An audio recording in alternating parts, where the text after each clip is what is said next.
Boston's French cheer for his victory and R congratulates him on defeating the champion.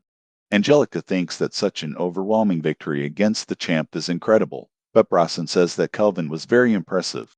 Rick is just glad that they will for sure get the jewel now, and all he will have to do is withdraw.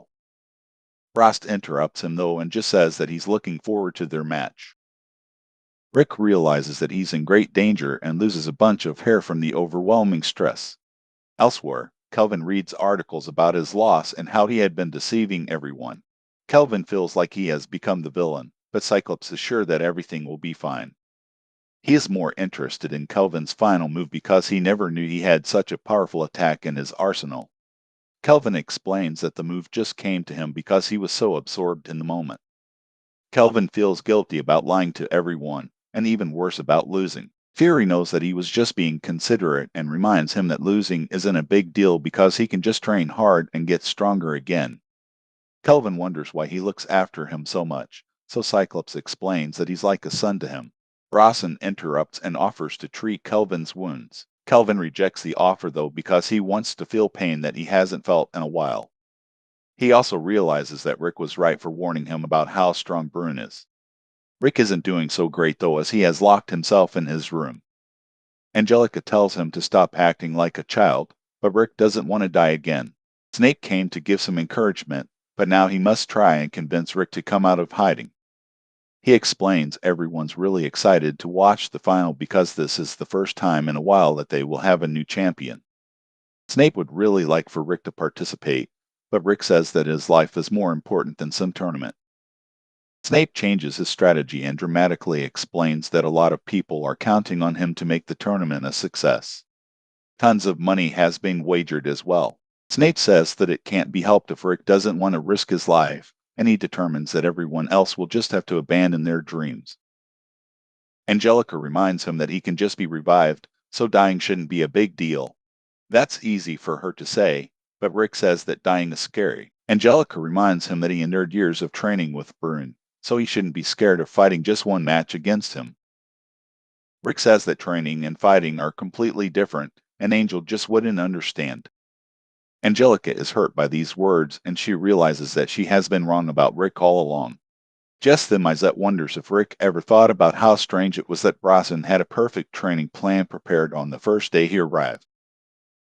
Rick thought that they were just ready to train any allies they encountered so they could defeat Kaiser Alepia. This wasn't the only reason, as Meat reveals that Boston was always waiting to train up someone he could fight on equal ground or have a culture of fighting.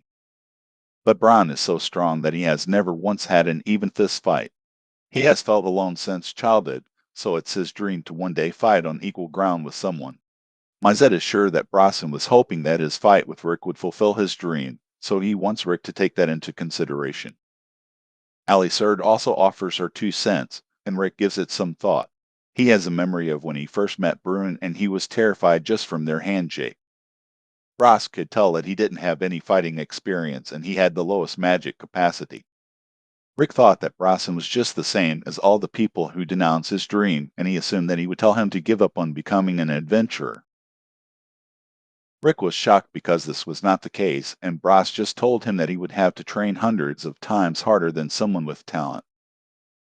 Rick couldn't believe that he was accepting him, and Bronson just wondered if he was ready to endure that kind of training. Angelica is furious about Rick's behavior, and she wonders if Boston's training was really that terrifying. Mizette explains that it was hell on earth, and he's surprised that Rick didn't go crazy during it. How Rick managed to last for over 2 years is a complete mystery. Angelica's in disbelief because Rick has no skill, but he decided to put himself through grueling training at the age of 40. The others reveal that Rick actually has an inborn skill, but the activation requirement is tricky. Its strength can't be controlled and it takes a huge toll on Rick's body. Because of this, Bronson forbade the use of it. Back at the end, Rick wonders if he is pathetic. Realnet doesn't think so, but she says that she would like Rick even more if he fought for Braun's sake. The day of the final match finally arrives, and Snape is more nervous than anyone because he fears that Rick will withdraw right before the fight. Rick is waiting nearby and he explains that he is over his fear. He has determined that all he has to do is throw everything he has learned at Boston. Rick tries to act super confident, but it's obvious that he's still terrified. In the arena, the announcer reveals the long list of rewards for the winner. Rick is still terrified, so Rionette whispers something into his ear. Both fighters take the field and Rick declares that he will be giving everything he has. Ross looks forward to it and instructs Rick to take everything he has taught him and send it right back to him. No one has any clue about who might win because they are both so powerful, and the match begins. Rick starts off by using the flickering feet technique, but it's way faster than Angelica has ever seen. Rick eventually stops, and Bronson is very impressed because Rick managed to make him bleed. Snape wonders what kind of magic is being used, but Angelica reveals that they haven't used any magic at all. Their movements are way too fast for Snape to see, so the others explain that Boston blocked several blows, but Rick managed to hurt him using Thread Slash. The fight continues as Rick applies some pressure, but Bron pushes him back.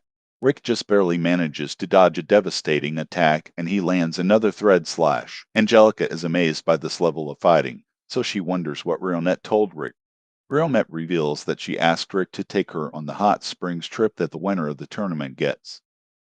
Angelica is horrified when she assumes that the two of them will be getting intimate, and Rionette makes it worse by not denying it. Bronson is glad to see that Rick has come to fight and decides that it would be rude for him to do nothing but defend. He unleashes a horrifyingly powerful punch and it causes mass hysteria.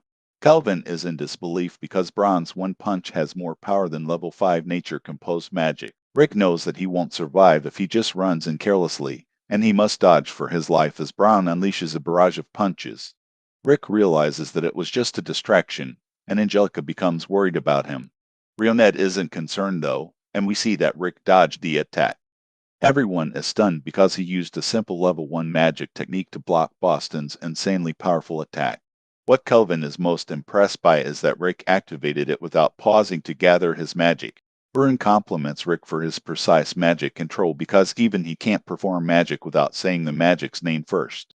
Rick credits Alisar and Mizette for teaching him, but they say that it's all because Rick trained really hard. Rick uses incredible speed to land another attack, but it doesn't do much, and Bron lands a counter. Everyone thinks Rick is crazy for directly attacking Bronson from the front, and he ends up in the air where he is most vulnerable.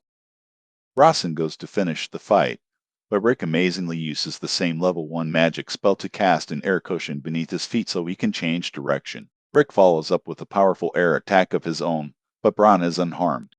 Angelica is in absolute awe of their power because their strength exceeds human understanding. They belong in the realm of monsters, and it's clear that this is a battle between two S ranks. Rick can't believe that his airstrike didn't do anything, and he determines that he has to use it at a closer range. Bron is pleased to see that his training on Rick worked out perfectly, but it was only possible because of Rick's mental and emotional strength. Rick couldn't be happier to hear these words, but they are still the words that a teacher gives to a student. Bron's dream is to fight someone on equal ground, so Rick determines that he hasn't done enough. Rick reveals that the others told him about Boston's dream, so the embarrassed Boston says that they exaggerated. Rick doesn't believe him though because he saw firsthand the passion Bronson had when training him. Rick wants to repay Bronson for all his efforts, and he declares that he will fight him with respect as well. Ross realizes how fortunate he is because Rick has truly become a member of their party. He decides that this is the perfect time to talk about the past, specifically about how the Orchowcum Fist came to be.